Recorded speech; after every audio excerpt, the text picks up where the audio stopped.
इतना सुना तो अगली पंक्ति में कहा कि बड़े से बड़े पापी का उद्धार भी भागवत सुनने से हो जाता है। और जब ये बात सुनी तो बंधुओं, नारद जी खड़े हुए।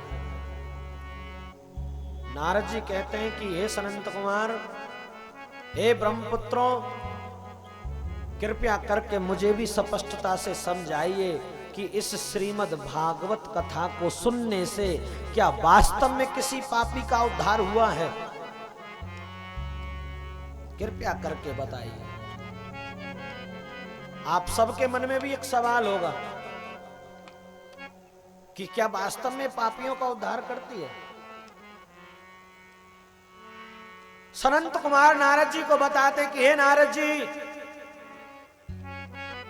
इस भारत देश में एक तंग्रभद्रा नदी के तट पर एक बहुत सुंदर नगर है और उस नगर का नाम है उत्तम नगर। कौन सा नगर?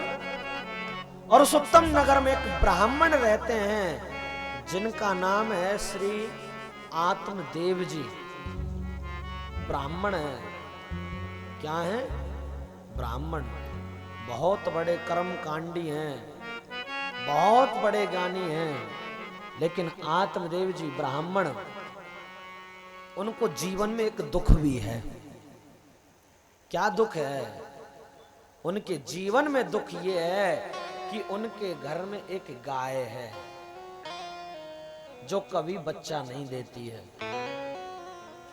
दूसरा जीवन में दुख ये है कि उनके घर में कभी भी तुलसी का पौधा हरा नहीं होता।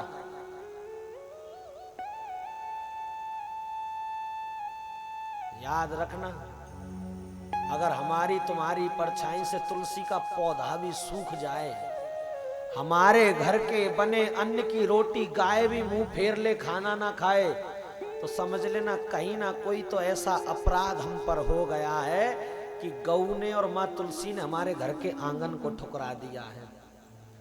और एक बात मैं हमेशा कहता हूं, आज ध्यान से सुनना प्यारे, जब जीवन में अगर तुम्हारे हाथों से माला छूट जाए, तुम्हारे हाथों से भगवान की पूजा छूट जाए, तुम्हारा कथा में आना छूट जाए, तो सोचना कि ऐसा कौन सा अपराध मुझ पर बन गया जो आज मुझ पर भगवान की माला नहीं हुई, आज भगवान की पूजा नहीं हुई, आज मैंने भोग नहीं लगाया, आज मेरे नाम से जो मैं कथा में जाता था आज मैं क्यों नहीं गया।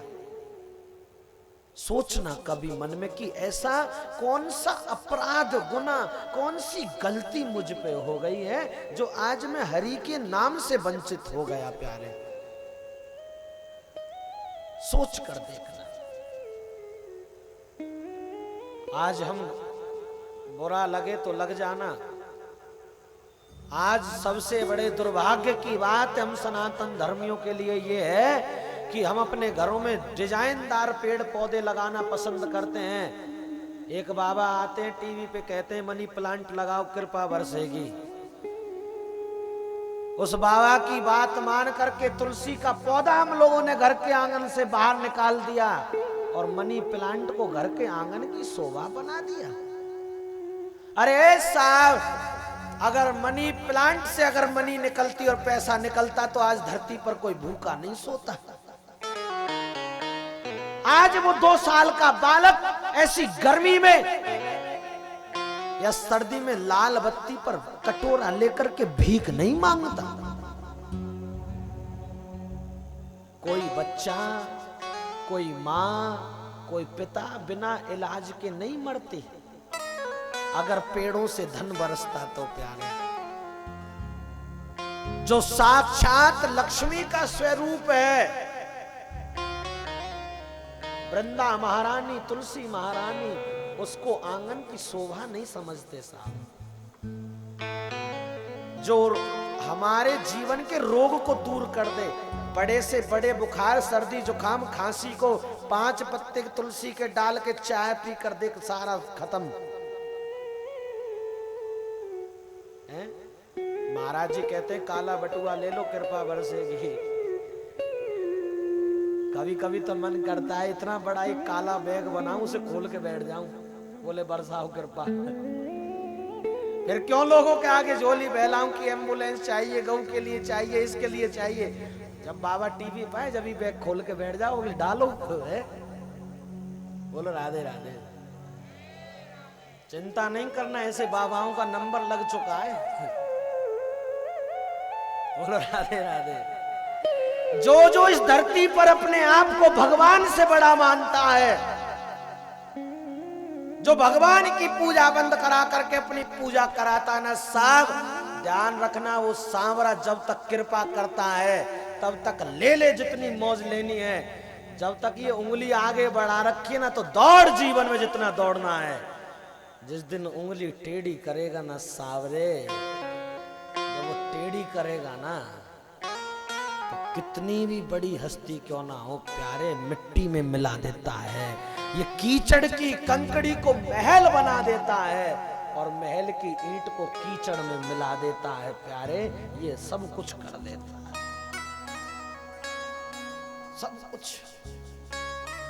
खुश होता है तो सांवरा ठाट देता है, गौर करना। खुश होता है सांवरा तो ठाट देता है और ज्यादा उड़ने वालों के पर भी ये काट देता है। जब ये खुश होता है ना तो झोली भर भर के देता है, लेकिन ले तो लिया, जब हम इसको भूल गए ना तो फिर ये ऐसे पर कतरता है, फिर हम बैठने लायक भी नहीं रहते साहब। आज सीखिए, आत्मदेव ब्राह्मण सबसे ज्यादा दुखी इसलिए हैं क्योंकि उनके घर में एक गाय है जो बच्चे को जन्म नहीं देती। घर में तुलसी का पौधा लगाते वो कभी हरा नहीं होता। और तीसरा दुख ये है कि उनकी पत्नी है जिसका नाम है धुंधली, और धुंधली पर कोई बच्चा नहीं होता। तो आत्मदेव बड़े दुखी होते हैं, कहते हैं कि इससे अच्छा तो मैं मर जाऊं तो ठीक। देखो जीवन में ना अपने दुखों से कभी हार नहीं माननी चाहिए। दुख का जीवन अगर जिंदगी है तो सुख मेरे ठाकुर जी हैं प्यारे, और दुख के बाद सवेरा सुख का जरूर आता है, सब जरूर आता है। दुख में रोना क्यों, सुख में हंसना क्यों, और सांवरा हर पल तेरे साथ खड़ा है, ये विश्वास खोना क्यों।